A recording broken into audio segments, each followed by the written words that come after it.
রাধে রাধে কৃষ্ণ কৃষ্ণ গোবিন্দ গোবিন্দ বলে জয় রাধে রাধে কৃষ্ণ কৃষ্ণ। কি এত খুশি কেন?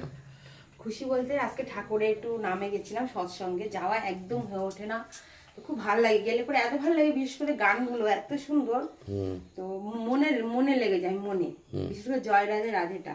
এ দেখো প্রসাদ দিয়েছে, দেখেছো? কালকে এই গল্প করছিলাম যে নিমকি আমার ভালো লাগে, আর নিমকির সাথে একটা কালো মিষ্টি, এই গল্পটা কালকে সবার সাথে করছিলাম। হ্যাঁ কে? তো এই যে দেখো নিমকি, সে বললাম এই যে নিমকি আর কালো মিষ্টি, ঠিক ঠাকুর আমার মনের আশা পূর্ণ করেছে। কালকেই বলছিলাম এই দুটো এত মানে একসাথে খেতে যা ভালো লাগে না, নিমকি আর এই মিষ্টিটা দারুণ কম্বিনেশন। আমার ভালো লাগে, হয়তো জানি না তোমার ভালো লাগে, তোমাদের কি ভালো লাগে? না আমাদের অবশ্যই ভালো লাগে।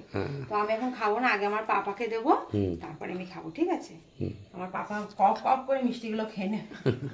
না আমি একটা চলো আজকে বিকেলটা সত্যি ভালো কাটালাম, ঠাকুরের নাম করে শুয়ে বসে থাকি, ঘুরেও আসলাম, দক্ষিণ পাড়া ছিল আজকে, আর কালকে আছে আবার লিচি ফার্মে, কালকেও যাবো। কালকেও যাবো, রবিবারটা যাবো না, রবিবারে প্রচুর খাটাখাটনি করে যে একটু কাজের চাপটা বেশি থাকে, তো দেখি সোমবারে আবার কি হয়, কালকে যাবো আবার।